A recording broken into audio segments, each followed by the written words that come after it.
Hello friends, welcome back to my channel. இந்த lean startup புத்தகத்துல experiment என்ற சாப்டர்ல ஓத்தர் எரிக் ரீஸ் ஒரு முக்கியமான பிசினஸ் சீக்ரெட்டை நமக்கு சொல்றார். ஒரு ப்ராடக்டை உருவாக்கி அதை டெஸ்ட் பண்ணாம நேரடியாக மார்க்கெட்ல வெளியிடுறதுன்றது கண்ணு மூடிக்கொண்டு இருட்டுல அம்பு விடுறத போலதான் இருக்குமாம். அதாவது இலக்க அடையும் என்ற ஒரு குருட்டு நம்பிக்கையில செய்யப்படுற முயற்சியா இருக்கும் என்று சொல்றார். சோ அநேகமான ஸ்டார்ட் அப்கள் ஜஸ்ட் டூ இட் மெத்தடை பின்பற்றாங்க. அநேகமான பேர் என்ன செய்யறாங்கன்னா, ஒரு ப்ராடக்ட வேகமா உருவாக்கி அதே வேகத்துல அதை மார்க்கெட்டுக்கும் விட்டுட்டு அதுக்கு பிறகு வரத பிறகு பார்க்கலாம்னு நினைக்கிறாங்க. ஆனா இதுக்கு ஓத்தர் இதுக்கு பதிலா வேறொரு முறைய பின்பற்ற சொல்றார். அதாவது இது போய் இலக்கு அடையும் என்று கெஸ் பண்ணாம ஃபர்ஸ்ட் அது சரியா டெஸ்ட் பண்ணி பார்க்க சொல்றார்.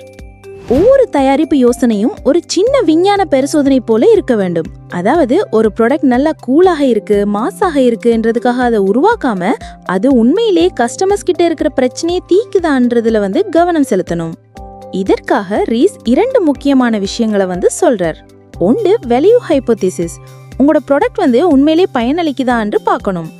இரண்டாவது, growth hypothesis. மக்கள் இதை பற்றி மற்றவங்களுக்கும் சொல்றாங்களா, அதாவது மற்றவங்களுக்கு உங்களோட ப்ராடக்டை ரெக்கமெண்ட் பண்றாங்களா என்று பார்க்கணும். அதாவது உங்கள் ப்ராடக்ட் நல்லதான்றதுல மட்டும் கவனம் செலுத்தினா போதாது, அது எவ்வாறு பரவுது, எப்படி பரிசோதிக்க முடியும் என்பதிலும் கவனம் செலுத்த வேண்டும். அதோட தொடக்கத்திலே எல்லாருக்கும் ப்ராடக்டை கொடுக்க முயற்சிக்காதீங்க. அதுக்கு பதிலா ஏர்லி அடாப்டர்ஸ் என்று அழைக்கப்படுற கஸ்டமர்ஸ் கிட்ட உங்களோட ப்ராடக்டை கொடுத்து டெஸ்ட் பண்ணுங்க. ஏனெண்டா அவங்க தான் உங்களோட ப்ராடக்டை ஃபர்ஸ்டா யூஸ் பண்ணி பார்க்கணுங்கிற ஆர்வத்துல இருப்பாங்க. அதோட இவங்க தான் உங்களோட ப்ராடக்ட்ல என்ன பிரச்சனைகள் இருந்தாலும் அதை பொறுத்து கொண்டு உண்மையான ஃபீட்பேக்கை வழங்குவாங்க. அடுத்ததா ஓத்தர் இன்னொரு முக்கியமான விஷயத்த சொல்றாரு. அதுதான் கான்சியேஜ் MVP. அதுக்கு அர்த்தம் என்னன்னா, ஆரம்பத்துல மிக சிறிய அளவிலான கஸ்டமர்ஸ்க்கு நேரடிய தனிப்பட்ட சேவையை கொடுங்க.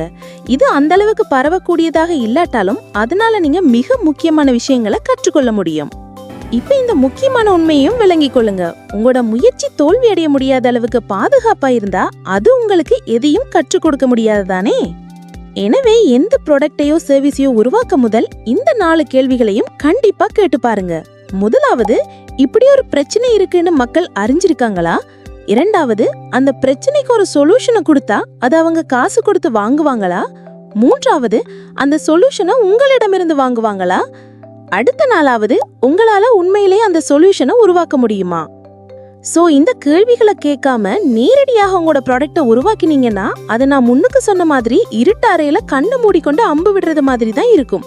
ஆனா இந்த ஸ்டெப்ஸை நீங்க ஃபாலோ பண்ணீங்கன்னா உங்களால மிகவும் சிறந்த வலிமையா உள்ள ஸ்டார்ட் அப்பை கட்டி எழுப்ப முடியும். நீங்களும் வளர்ந்து கொண்டே போவீங்க. சோ இவ்வளவுதான் இந்த வீடியோ. உங்களுக்கு இதுல எதுவும் விளங்கலைன்னா கமெண்ட் செக்ஷன்ல போடுங்க, நான் அதை பார்த்துட்டு உங்களுக்கு சொல்றேன். அப்ப அடுத்த வீடியோல பார்க்கலாம். பாய்.